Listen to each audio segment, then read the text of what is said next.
কিন্তু আমি নাপালো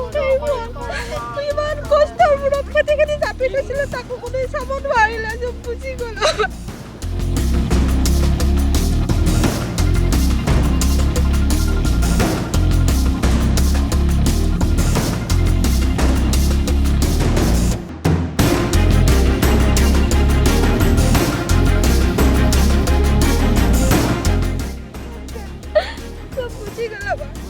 ধানৰ মাটিত কৰিছে খেতি আপুনি? ধানৰ মাটিত কৰিছিলোঁ নিশ্চয় আমাৰ। নিজে চব ৰুইছিলোঁ কিমান কষ্ট কৰি কিন্তু সেই ফল কোনো চাব নোৱাৰিলে চকুত পৰি গ'ল চব কি কৰিম আমি নোৱাৰোঁ আৰু সহ্য কৰিম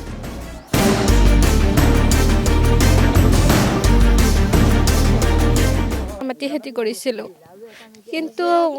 আমি ইয়াতে বহুত হাজিৰা মানুহ লগাইছিলোঁ ৰাইজৰ হাউৰি লগাইছিলোঁ লগাই কিনে আমি কাটিছিলোঁ ধাৰ ধুৰ কৰি পইচা আনিছিলোঁ আৰু কিছু দিব আছে কিন্তু আধা মাৰিলোঁ গৃহস্থবিলাক আগতে দিলোঁ আমাৰখিনি থাকি গ'ল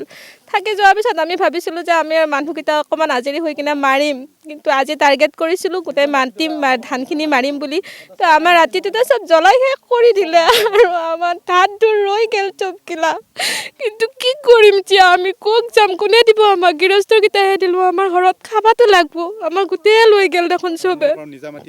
নাই আমাৰ মাটি নাই আমি এইবিলাকে কাৰণে আধিয়া মাটি কৰি খাওঁ প্ৰত্যেক বছৰে কৰোঁ এওঁলোকৰ মাটি কৰোঁ আজি 4-5 বছৰ হ'লে এইবিলাক মাটি কৰি থকা আমি বৰ্তমান এতিয়া এইখিনি মাটিও লৈছিলোঁ এতিয়া বেহাৰ খেতি কৰিছোঁ তাতে নেট চুৰ কৰি লৈ যায় ধান খেতি কৰোঁ তাতে ইমান অত্যাচাৰ কৰে তথাপিতো কৰিছোঁ যে খাব লাগব আমাৰ চলি আছে ঘৰৰ দুটা তো সেইবিলাকক দিব লাগিব সৰু সৰু চলি ক'ৰ পাই দিম নিজে ৰুওঁ নিজে হাল বাওঁ কাটাত খৰচ হয় ৰোৱা ট্ৰেক্টৰ মাত খৰচ হয় তথাপিতো আমি ধাৰ ধুৰ কৰি লওঁ আমাৰ ঘৰত জমা পইচাৰো নাই কিন্তু কি কৰিম এতিয়া চব ৰাতি 1 বজাত চব জ্বলাই দিলে আৰু 12টা কালি মানুহ আছে কিন্তু 1 বজাত চব নিলে পুৰি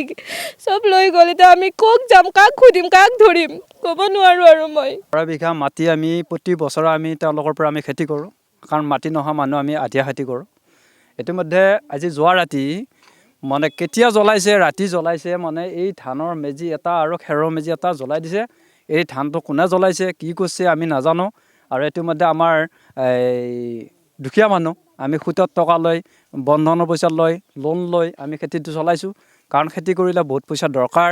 ৰোৱনীক দিব লাগে ট্ৰেক্টৰত দিব লাগে সাৰত দিব লাগে কাটা মানুহকো পইচা দিব লাগে এতিয়া সদৌ শেষত যায় ধানৰ মেজিটোত আজি যোৱা ৰাতি কোনে জ্বলাই দিলা এতিয়া আমি সেই মানুহ সন্তুষ্ট কৰিব পৰা নাই আৰু গামবুঢ়াৰ লিংকেদি আমি থানাত জনাইছোঁ আৰু গামবুঢ়াকো জনাইছোঁ এতিয়া তদন্ত চলি আছে আৰু ইতিমধ্যে আমি খুব দুখ প্ৰকাশ কৰিছোঁ কাৰণ যিটো বস্তু নেকি খাব নাপালে মানুহ মৰি যায় তাক কিন্তু লক্ষী জ্বলাই দিছে পথাৰত তাৰপিছত সুতীয়াকৈ লৈছোঁ তাৰপৰা ধান দিম বুলি কৈ আমি পইচা আনিছোঁ